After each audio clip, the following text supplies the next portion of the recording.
great parable about two people owing money and who's going to be forgiven. And he puts Simon in his place. He does it with finesse.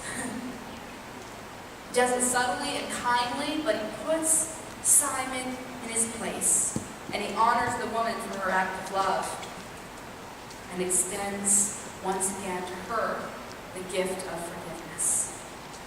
So as you've heard the story unfold, and as you've imagined it in your mind, and as you've wondered maybe for a moment what it might have been like to be there, my question for you is, who are you in the story? Are you Simon? Or are you the sinner? Are you aware of your sin? Are you aware of the bigness of what God has done for you? And does your heart hunger to fall at the feet of Jesus in praise and love and worship? Or are you more like Simon? You invite Jesus over for dinner, but you don't really wash his feet.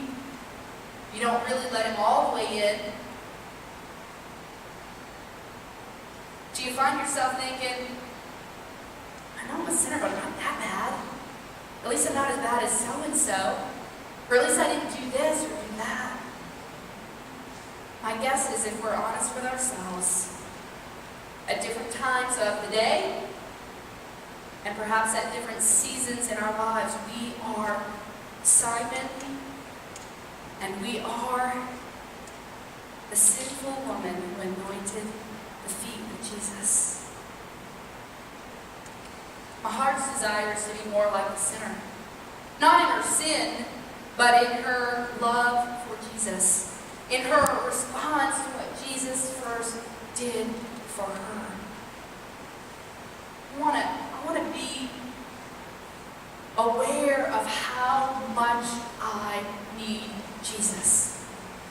Not so I can beat myself up, but so that I can fully receive God's incredible love for me through him. I want to know in the depths of my heart that the cross of Jesus Christ wasn't just for all people, but for me. I want to fall at the feet of Jesus and offer to him all of my joys and all of my sorrows and all of my tears. I want to take the best that I have to offer and anoint the feet of Jesus. And here's the truth I want you to hear this morning, friends. I long for that in you too. That's what I want for you. Not because you have to. Not because I'm telling you what is the right thing to do. Not because it's church and that's what we're supposed to do is praise Jesus. I want it for you because you want it. I want your hearts to be hungry to love Jesus. I want you to be so aware of how broken you once were and how whole you are now that all you can do is fall at the feet of Jesus and say thank you.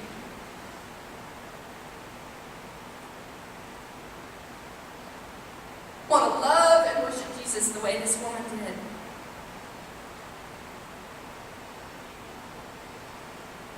I got 5 points about worship, but we're not going to go over them. I just want you to hear from the heart of the story.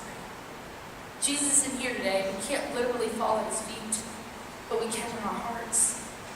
We can't literally cry on Jesus' feet and wipe him with our hair, but we can in our hearts.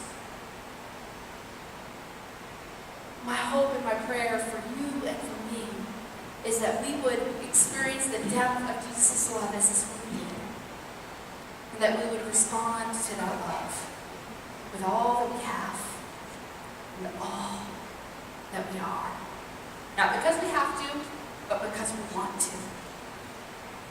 Not because it's the church thing to do, because it is the heart thing to do. To give it our all.